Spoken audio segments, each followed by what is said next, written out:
Sinangkotsa ko na po itong isang buong manok kahapon. Niluto-luto ko na nung ako po'y may pagkakataon, may libreng oras. At bago po tayo magluto ngayon, ito'y tinitilad-tilad ko po. Ganun po ang ginagawa ko para hindi po masyadong apo-pungan pag ako'y nagsimula at nagbahagi ng ulam sa inyo. Oh, mintika po. Ngiti muna, ngiti. Kinakailangan ay masaya po tayo habang nagluluto. Bawang po. Oh, tapos sibuyas. Ihuhulog ko na po itong isang malaking carrots ha. Isang malaki lang po ire. Lagyan ko na po ng pamintang durog. Pagkatapos po ng mga 2 minuto, malambot-lambot na yung ating carrot. Ilagay na po natin itong ating manok. Oh, ito namang manok na isang kutsa ko na po ire. Nakita nyo, luto-luto na oh. Mga 75% na luto na po ire. Nilagyan ko lang ng asin at paminta at ipinirito-prito ko ng konti para maluto na. Isang kutsarang chicken powder po. Walang pilitan ha. Kung gusto niyo pong maglagay discarding nyo na yon. Basta ako po'y maglalagay. Lagyan ko po ng konti niriya. Worcestershire, mga isang kutsara. Kung wala noon bantuan nyo ng konting nor. O ganun din po. At saka po toyo. Kayo na dimiskarte kung ilang kutsarang toyo.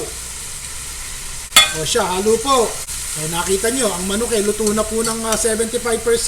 So, madalian na lamang. Ganyan din ang ginagawa sa mga restaurant. Niluluto nila, pre-cook yung kanilang mga protina para hindi na magtagal. O, 1 tasa pong tubig. Ganun talaga sa mga restaurant. Para hindi na kayo maghihintay ng 300 years. Bago dumating yung order nyo. Kasi ngayon, naluto na yung, napakuluan na yung baboy. Yung manok ay naiprito ng kaunti. Takpan po natin. O siya, kumukulo na po. Lalagay ko na po itong ating patatas. Ito po'y 2 malaking pulang patatas. Isama na natin. O siya, sandali po ha.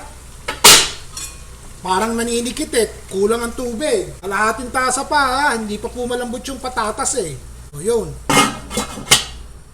O siya, malambot-lambot na po yung ating patatas. Lalagay ko na po itong hotdog. Ito pong hotdog na ito luto na.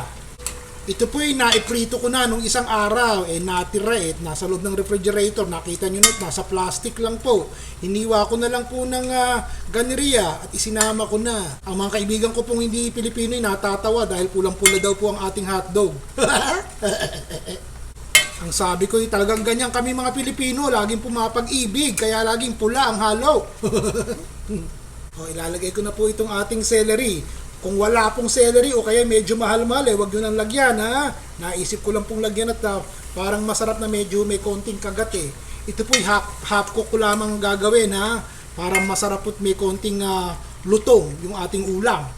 Kung siling pula, isang malaking siling pula, sinoga ko na. Sinama ko na para maganda. Talagang pulang-pula, talagang pumapag-ibig No bashing ha. Kalahating tasa po ng tubig at nanunuyo So 2 tasa na po yung nilagay ko. Tuyuan pa natin, wala na ng lasa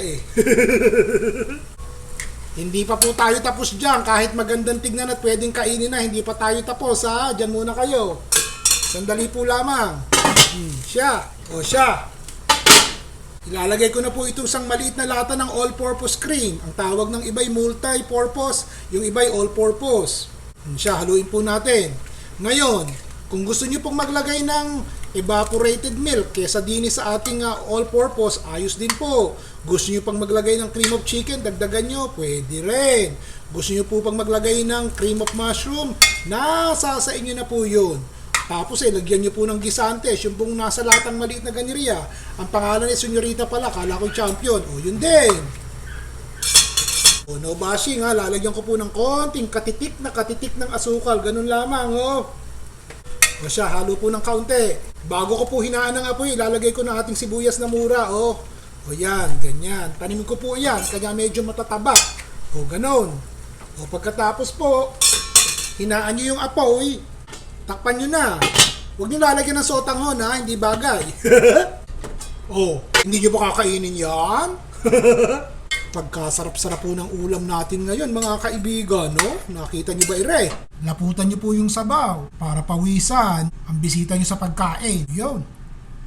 Kaibigan niyo po ba? O basta ganyang mga simpleng ulam lang po ang gagawin natin sa araw-araw para yung mga bagong nanonood at natututong magluto magawa nila sa bahay at mga ibigan. Basta mga simpleng ricado at madaling hanapin, madaling lutuin, yun po ang gagawin natin. Boom, boom, boom, pawardi-wardi pero masarap. Ayos! Ron Bilaro po.